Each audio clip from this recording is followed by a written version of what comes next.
राधे राधे प्यारे भक्तों, इस चैनल पर आपको सुनने को मिलेंगे संतों के अमृत वचन, भक्ति प्रवचन, श्री राधा कृष्ण नाम की महिमा और जीवन को सही मार्ग दिखाने वाली आध्यात्मिक बातें। यहाँ हम सीखेंगे कि कैसे भजन के द्वारा अपने स्वभाव को बदलें, कैसे क्रोध, अहंकार और माया से बचकर भगवान के चरणों में अपना जीवन समर्पित करें। संत महापुरुष कहते हैं, भजन ही मनुष्य जीवन का सच्चा उद्देश्य है। यदि हम निरंतर भगवान का नाम स्मरण करें तो हर परिस्थिति में शांति और आनंद प्राप्त कर सकते हैं। इस चैनल का उद्देश्य है आपके जीवन में भक्ति, शांति और भगवान के नाम का प्रेम जगाना। अगर आप भी राधा कृष्ण भक्ति, संतों के प्रवचन और आध्यात्मिक ज्ञान से जुड़ना चाहते हैं तो अभी हमारे चैनल को सब्सक्राइब करें और वीडियो को लाइक और शेयर जरूर करें। राधे राधे। हमारा स्वभाव तभी बदलेगा जब हम तीव्रता पूर्वक भजन में लगेंगे। एक महीने में एक बार गुस्सा होने पर एक महीने के भजन का फल ढक जाता है। 12 बार गुस्सा हो गए तो साल भर में तुम्हारे पर रह क्या गया। अच्छे से गुस्सा हो जाने पर एक महीने का भजन का फल ढक जाता है। ये संत जन बावरे थोड़ी कि मारो तो भी गुस्सा नहीं होते, शांत रहते हैं। तो बोले जो मारने वाला है, फिर अगर उसको प्रतिकूलता नहीं दी जाएगी तो और बढ़ जाएगा नहीं। उमा क्षमा साप ते भारी, अपने कर्म जा अपकारी, जो तुम्हारा अपकार कर रहा है उसे क्षमा कर दो। तुम्हारी क्षमा उसके लिए सांप से भी बढ़कर जाके दंड देने वाली बन जाएगी। तुम्हारा भजन तो बढ़िया बच गया और उसको दंड सांप से भी अधिक मिल जाएगा। उमा क्षमा सापहु ते भारी, अपने कर्म जाए अपकारी छोड़ो। उसको शांत रहो, कोई बात करे तो बहुत नम्र मृद बात करो और सावधानी पूर्वक जीवन व्यतीत करो। ऐसे किसी स्त्री पुरुष से बात ही न करो जिससे कोई संबंध नहीं है। व्यर्थ में नेत्रों को बहुत संभाल के, वाणी को बहुत संभाल के रास्ते चलते। श्री हरिवंश जिधर वो श्री हरिवंश आया, उधर से मुंह फेरो और फिर बोलो श्री हरिवंश आया और चल दो। साधु का स्वभाव ऐसा नहीं होता। ऐसे करोगे फंस जाओगे, ऐसे करोगे फंस जाओगे। बिल्कुल नहीं फंसना। कोई श्री हरिवंश नाम के सहारे, राधा नाम के सहारे आपसे नेत्र मिलाना चाहता है, आपसे बातचीत करना चाहता है, बिल्कुल नहीं है। श्री, और अगर स्त्री शरीर में है तो बोलना ही नहीं है। कोई पुरुष आपसे कह रहा है, भाई जी श्री हरिवंश बोलना ही नहीं, वो भले माने कि गुस्सा है क्या, पागल है क्या, सुनाई नहीं देता क्या। यही माने तो अच्छा है, ज्यादा अपने को प्रवीण संत ना समझ ले, नहीं तो फंसने में देर नहीं लगती। माया फौरन फंसा लेती है, चित्तवृत्ति आकर्षित हो जाती है। इसलिए अपना स्वभाव बदले।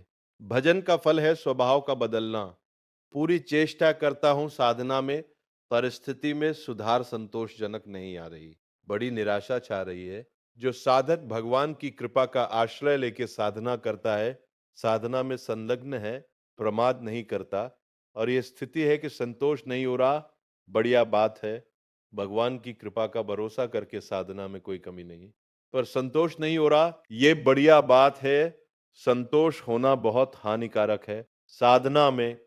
साधना में असंतोष बढ़िया है। कभी संतोष और भजन और साधन, संतोष हो गया तो मन कहेगा नियम तो पूरा ही हो गया, थोड़ी देर मनोरंजन कर लेते हैं। संतोष नहीं होना चाहिए, पर भगवान की कृपा का आश्रय और सच्चाई से साधना में लगन पूर्वक संगीत लगना। अमर पद की प्राप्ति का उपाय क्या है?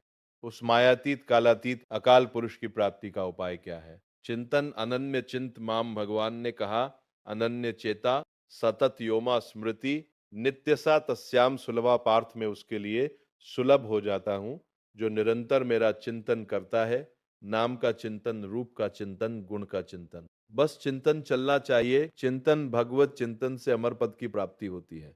जब युद्ध जैसे कार्य में भी भगवत चिंतन हो सकता है तो हर कार्य में भगवत चिंतन हो सकता है।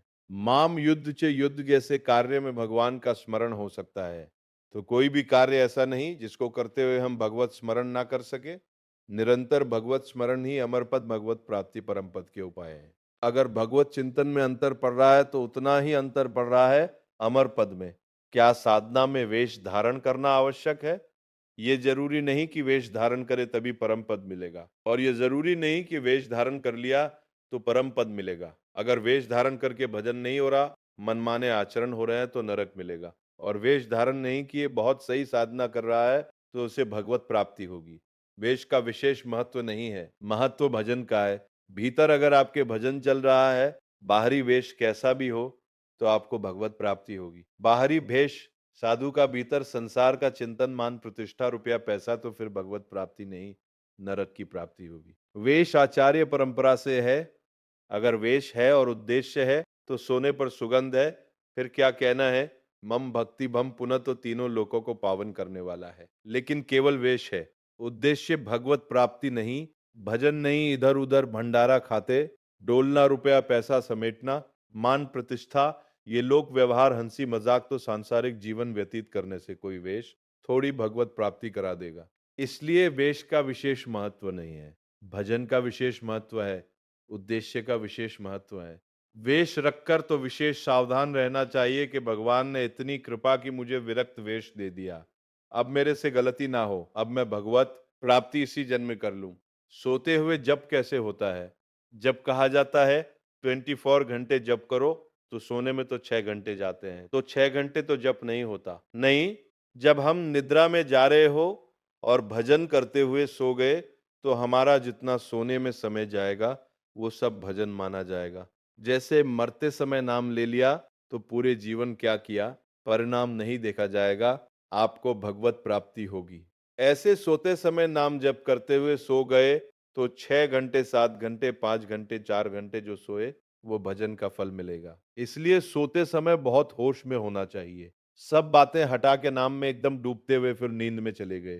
तो निद्रा समाधि स्थिति जो सोना है, वो भी आपका समाधि भजन माना जाएगा, क्योंकि निद्रा में वृद्धि लीन होने के पहले आप नाम जप कर रहे थे, तो नाम जप में ही लीन माना जाएगा, निद्रा में नहीं माना जाएगा। निद्रा के ठीक पूर्व एक क्षण पहले तक नाम जप चलता मिलेगा और फिर सो जाइए, तो आप देखिए जगते समय वही नाम जप चलता मिलेगा, तो बीच में आपका भजन ही माना जाएगा। ऐसे 24 घंटे भजन माना जाएगा। प्रश्न कर रहे हैं, भजन करने के लिए क्या घर छोड़ना आवश्यक है? कि भाई अब भजन करना है तो घर द्वार छोड़ दे। हमें लगता है कि अगर भजन का अभ्यास नहीं तो बाहर ज्यादा माया जाल है, बाहर ज्यादा माया जाल है, घर की अपेक्षा बाहर ज्यादा भ्रष्ट होने के चांस है, कहीं तो कमरा लोगे, कहीं व्यवस्था रुपया कैसे मिले। तो धनी पुरुषों का संग करो कि व्यभिचार और नाना प्रकार की गलतियां और नाना प्रकार के दोष हो जाते हैं। घर में अपनी कमाई का खा के दूसरों का उपकार करते हुए जो भजन करता है, बहुत जल्दी सिद्ध हो जाता है। जो विरक्त है, भगवान की विशेष कृपा हो गई है और वो साधु समुदाय में रहे, आकाश वृत्ति या मधुकरी वृत्ति से जीवन यापन करे, खूब भजन करे, सिद्ध हो जाएगा। जो मेहनत करके कमाया है, जिंदगी में उसी अपनी कमाई के धर्म के टुकड़े खाओ और खूब नाम जप करो। अगर धाम आदि की यात्रा करो तो अपने पैसे से करो, एक पैसे का किसी से सहयोग मत लो, एक पैसे की वस्तु किसी से मत खाओ गृहस्थ धर्म में ऐसे। और विरक्त धर्म में माधुकरी वृत्त या आकाश वृत्त से जो भगवान देते हैं, और समुदाय में रहे, क्योंकि अलग रहने पर मनमानी आचरणों के होने की संभावना है और समुदाय में एक दूसरे की सुरक्षा बनी रहती। घर में भगवान का नाम लेने से, भगवान में मन लगाने से ज्यादा अच्छा है। हाँ, जो जीवन भर भजन करता रहा है, अब उसने देखा हमारे कर्तव्य का कार्य पूरा, बच्चों का ब्याह हो गया, संसार है भाई राधे श्याम, और चला, वो बात अलग है, वो बात अलग है। वो सास ला करता चौथे पन में विरक्त होकर के विरक्तों के बीच में रहकर भजन करे, अपने कर्तव्य का पालन हो गया। अब हम भगवान के भजन में चले। कहते हैं कि जो भजन नहीं करता वो आत्महत्यारा है, जो भजन नहीं करता वो आत्महत्या है, आत्महत्या है। ऐसा क्यों कहा गया? बोले भगवान ने कृपा करके मनुष्य जन्म दिया है, कृपा करके सुविधा दी है कि इस जन्म में प्रमाद से हटकर भजन करके मेरी प्राप्ति कर लो, और अगर आपने नहीं की तो अपराध बना और आप आत्महत्यारे कहे जाओगे। जो नतर भवसागर अस समाज नर पाए, स्वत निंदक मंदमती आत्महनन गति जाए। जैसे कई बार बताया है कि भारतीय सरकार किसी आदमी को विदेश भेजे और सारी सुविधा, वहां घर मकान, स्त्री पुत्र परिवार, सब सुविधा दे और अपना सरकारी काम बता दे कि ये काम करना है। अब उसने सरकारी काम तो किया नहीं, सरकारी सुविधा का भोग करके बेटी बेटे को पढ़ाया, ब्याह किया, सब किया, सब किया। और जब भारत लौटा तो उससे पूछा गया, वो कार्य, जिस कार्य के कारण आपको सुविधा दी गई थी, वो कार्य, बोले वो कार्य तो नहीं हुआ। तो वो कार्य तो नहीं हुआ तो वो दंडनीय अपराध होगा और उसे जेल मिलेगी, क्योंकि उसको उस कार्य के लिए सारी सुविधाएं दी गई थी। तो भगवान ने मृत्यु लोक में मनुष्य रूप में हमें भेजा। भारत में किस लिए जाओ? साधन धाम मोक्ष कर द्वारा साधना करो और अपने जीवन को मुक्त अवस्था में लाओ, भगवत प्राप्ति कर लो। तो लड़के लड़का पत्नी परिवार सबका पालन पोषण किया, खूब सब कुछ किया, लेकिन प्रधान सरकारी कार्य भजन करके भगवत प्राप्ति ये नहीं किया, तो आपको जो गति आत्महत्यारे की होती है वही दुर्गति आपकी होगी। हम आपसे और समझना चाहते हैं कि अगर राम के साथ सीता की उपासना न करे, कृष्ण के साथ राधा जी की उपासना न करे, तो नरकगामी होते हैं, ऐसा सुना है। नहीं, शास्त्रों में जो वर्णन है उसको समझना है। भगवान श्री राम या भगवान श्री कृष्ण का जब आप पूजन करते हैं तो उसी में शक्ति विराजमान है, वो अकेले कभी रह नहीं सकते। शक्तिमान शक्ति में ही विराजमान है, शक्ति शक्तिमान में ही विराजमान है, दोनों अभेद है। शक्ति और शक्तिमान कभी अलग हो ही नहीं सकते हैं। इसीलिए भगवान शिव ने अर्धनारीश्वर करके दिखाया। इसीलिए हमारे प्रिया प्रीतम मिलित रूप दिखाए, रूप बेल प्यारी बनी सुईतम प्रेम कमाल दो, मन मिल एक भय श्री राधा वल्लभ लाल, दोनों प्रिया प्रीतम मिलित रूप है। यदि रामकृष्ण के उपासकों को नरक जाना पड़े तब तो धोखा ही धोखा हो गया, ऐसा जो कोई वर्णन कर तब तो धोखा ही हो गया। विवेक पूर्वक यहाँ उपासना करने की भावना है कि जब हम राम जी का उपासन कर रहे हैं उसमें सिया जी भी विराजमान है, जब कृष्ण जी की उपासना कर रहे हैं तो उनमें राधा जी भी विराजमान है। वस्तुतः एक की हो ही नहीं सकती, क्योंकि अकेले कभी रहते ही नहीं। शक्तिमान में तो शक्ति विराजमान है, तभी तो बिना शक्ति के कुछ है ही नहीं। तो जब हम राम जी की पूजा कर रहे हैं तो उनकी शक्ति की भी पूजा हो रही, सिया जी साथ है। जब श्याम जी की पूजा कर रहे हैं तो राधा जी साथ है। तो शक्तिमान को छोड़कर शक्ति की अलग उपासना कर ही नहीं सकता कोई, दोनों पृथक है ही नहीं।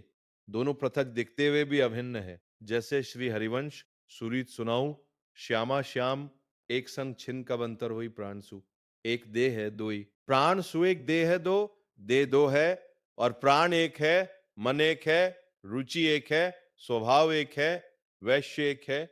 जो मनुष्य इनको भिन्न भिन्न मानकर पूजा करता है उसको मान सकते हैं, जो अंतराय रखता है। लेकिन भगवान की पूजा करने वाला कभी नरक कैसे जा सकता है? जो अंतराय रखता है लेकिन भगवान की पूजा करने वाला कभी नरक कैसे जा सकता है? एक बात आपसे पूछते हैं कि भजन जब अनुकूल परिस्थिति होती है तो खूब होता है, और जब प्रतिकूल परिस्थिति आ जाती है तो भजन नहीं होता है। बड़ी समस्या है।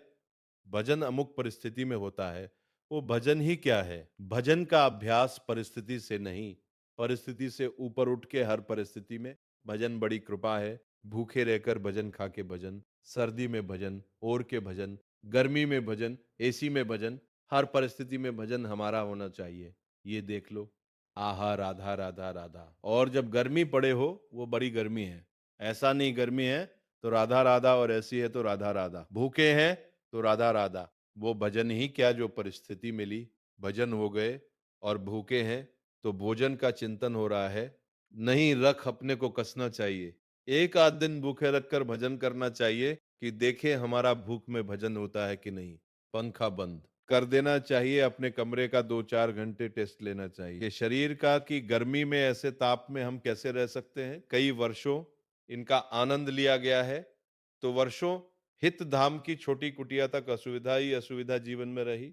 ये तो अभी चंद दिनों की सुविधा है। प्रत्येक परिस्थिति में भजन स्मरण, चाहे प्रतिकूल परिस्थिति हो चाहे अनुकूल परिस्थिति हो, भजन नहीं छूटना चाहिए। जब तुम ऐसा नियम लेकर दृढ़ता पूर्वक भजन करोगे तो फिर प्रतिकूल परिस्थिति में भजन होने लगेगा। अखंड भजन उसी को कहलाता है, वही कर सकता है जो हर परिस्थिति में भजन करता है। साधक के जीवन में कभी कभी दुर्भाग्य का भी अवसर आता है, वो अपने को ये समझने लगता है। जब जगत उसका अपमान करे, संसार उसकी निंदा करे, कोई उसको पूछे ना, तो उसे प्रसन्न होना चाहिए। ये भगवान के मिलन की बात आ रही है। सम्मान, अनुकूलता, सुख ये भगवान से अलग करते हैं। अपमान, प्रतिकूलता, दुख ये भगवान के सम्मुख करते हैं। जो साधक अपना चुना हुआ साधन करता है उसमें जरूर अहंकार आ जाता है, मैं व्रतशील, मैं मौनी, मैं तपस्वी में, फिर उसको गिरना पड़ेगा। ये माया बड़ी बलवती है। देवी सागुन में माया बड़े बड़े ऋषि मुनियों को मोहित कर लेती है। तो यदि आप साधन का अहंकार करेंगे तो भ्रष्ट हो जाएंगे। पहला दूसरा, आप साधन नहीं करते, दिखावा करते हैं, अच्छे साधक नहीं है, तो आप भ्रष्ट है ही। तीसरा, आपको अपने साधन से बढ़कर सुख विषय भोगों में लगता है, इसलिए भ्रष्ट हो जाते हैं। तीसरा, आपको अपने साधन से बढ़कर सुख विषय भोगों में लगता है। तबला, 3 कारण है जो साधक साधना में चलते हुए भ्रष्ट हो जाते हैं। उनमें 3 कारण हैं। पहला, साधना का अहंकार। दूसरा, साधना में पाखंड, दम दिखावा। और तीसरा, साधना से सुख मिलने वाले भगवनंद से बढ़कर सुख भोगों में देखना। इसलिए जो तुम्हारे उर में वासना है उसको भोगना पड़ेगा, तो आप भ्रष्ट हो जाएंगे। साधना प्राप्त किंचित सफलता यदि कहीं प्रकट कर दी जाती है तो देखा गया साधना बंद हो जाती है। ये बिल्कुल अक्षरशः समझिए। जो भी साधन कर रहे हैं गुप्त रखिए, उसे प्रकाशित मत कीजिए। सोने से लेकर संयम तक की दिनचर्या कभी अपनी किसी के सामने मत रखिए, गुप्त रखिए। बहुत लंबे समय तक आपका साधन वजन ठीक चलेगा।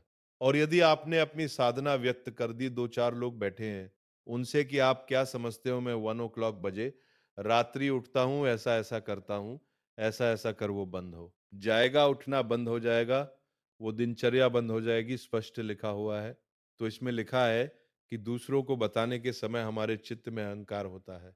अंतकरण में अहंकार सुरित होता है, अंतकरण में अहंकार सुरित, इसके कारण उसकी साधना रुक जाती है। यदि उसे घुमा के वर्णन करें कि संतों ने कहा रात्रि के 1-2 बजे उठ जाना चाहिए, भजन साधन करना चाहिए, फिर ब्रह्म मुहूर्त में अमुक अमुक ऐसा साधना करना चाहिए। संतों ने कहा है अपनी डायरेक्ट बात ना बतावे कि हमारी साधना क्या है। सदैव अपनी साधना को गुप्त रखें, भगवत चर्चा करें, संतों की बातें बताएं। अपनी बात बतानी है तो किसी साधक ने ऐसा अनुभव किया, ऐसी बात बतानी है तो कभी अपने को उसमें सम्मिलित ना कर लें कि मैं अपना अनुभव बताता हूं कि ऐसी ऐसी दिनचर्या मेरी 10 वर्ष से चल रही। तो आप लिख लो, अगर 10 दिन के अंदर ना रुक जाए तो हमें बता देना, चाहे जितनी हिम्मत कर लो 10 दिन के अंदर रुक जाएगी। हम गारंटी है, आप अपनी संपूर्ण साधना को किसी से बता दो, अगर 10 दिन के अंदर वो साधना रुक जाए तो हमें बता देना। कभी भी किसी भी स्थिति में अपना रहस्य नहीं खोलना चाहिए साधना का, कि हम क्या साधना करते हैं, कितनी करते हैं। कुछ अगर अनुभव के साधकों का मंगल हो तो उसे अन्य संतों के या साधकों के शब्दों में बोल दे, अपने डायरेक्ट ना खोले कि ये मेरी दिनचर्या है, ये मेरी साधना है। बताते समय भाव तो आ ही जाता है कि मेरा साधन अच्छा चल रहा है। तो इस मनोवृत्ति से कैसे बचे? ऐसी बात मन में आवे तब यही माने कि मेरा साधन गुरु कृपा से चल रहा है, भगवत कृपा से चल रहा है, और दूसरों का भी साधन भगवान जैसा चला रहे हैं, और दूसरों का भी साधन भगवान जैसा चला रहे हैं। अभिमान करने की कोई जरूरत नहीं है। अभिमान की वृत्ति उदय होने ही ना दे। दूसरे जैसे भगवान चला रहे हैं वैसे चल रहे हैं, हमें जैसे भगवान चला रहे हैं वैसे हम चल रहे हैं। साधना करते समय मन में संकल्प विकल्प बहुत उठते हैं, इसके लिए क्या करें? वैसे साधना तो इसी बात की है कि कोई संकल्प ना उठने पावे, पर यदि संकल्प उठे उसे पूरा होने ना दे, उसे नष्ट कर दे। संकल्प उठे तो उसे पूरा ना होने दे, चाहे सत हो चाहे असत हो, नहीं होगा। साधना है, संकल्प रहित होने की। कोई संकल्प नहीं है, ना अच्छा ना बुरा बोले। हम आज से ये संकल्प करते हैं। आज से क्या संकल्प करते हैं? हमारा तो जीवन भर का संकल्प है कि भगवान का नाम ना छूटे सूची में, अभी तक नहीं पूरा हो पाया। संकल्प तो और संकल्प बना के क्या करें? भगवान का साक्षात्कार करना है, अभी तक नहीं पूरा हो पाया, तो और संकल्प बना के क्या करें? ये जो छोटे-छोटे संकल्प उठते हैं, ये करना है, ये देखना है, ये सुनना है, ये भोगना है। इनको नष्ट कर दे। कैसे नष्ट होते हैं? नाम जप करते हुए इनकी उपेक्षा कर दे तो अपने आप ही नष्ट हो जाते हैं। नाम जप बंद ना हो और आप लगाव ना रखें। जो अंदर मन संकल्प विकल्प दे रहा है तो वो नष्ट हो जाएंगे। अगर परमार्थिक शुभ संकल्प कोई हो तो उसे आदर दे दो, नहीं तो परमार्थिक व्यवहारिक दोनों खत्म। बिना संकल्प के चलने दो। संकल्प रहित साधना ही भगवान की प्राप्ति का है। कोई संकल्प नहीं, कोई संकल्प विकल्प नहीं। इतना जपना ये भी संकल्प नहीं, निरंतर जपना है। ये संकल्प हमारे जीवन का लक्ष्य है। एक भी श्वास खाली ना जाए, एक भी मिनट व्यर्थ ना जाए। पूछत रीति भूकत धावत। श्री सेवक जी महाराज लिखे, नहीं कैसे बदले। भजन का तीव्र अभ्यास भजन से जब हृदय शीतल हो जाता है तो कोई गाली भी देता है तो उत्तर देने का मन नहीं होता। कोई गुस्सा भी दिलाता है तो इतनी शीतलता है कि गुस्सा ही नहीं आती। भजन भजन का तीव्र अभ्यास और भगवान से कृपा याचना करना कि हमारा स्वभाव बदल लो। सेवक जी कह रहे हैं, या जो पर सहज स्वभाव श्री हरिवंश नाम रस चाओ। राधे राधे प्यारे भक्तों, अगर आपको ये भक्ति प्रवचन अच्छा लगा हो तो वीडियो को लाइक जरूर करें, अपने दोस्तों और परिवार के साथ शेयर करें और ऐसे ही संतों के अमृत वचन और भक्ति भरे प्रवचन सुनने के लिए हमारे YouTube चैनल को सब्सक्राइब करना बिल्कुल न भूलें और हाँ, बेल आइकॉन जरूर दबा दें ताकि आने वाली हर नई भक्ति वीडियो सबसे पहले आप तक पहुंच सके। राधे राधे, जय श्री राधे कृष्ण।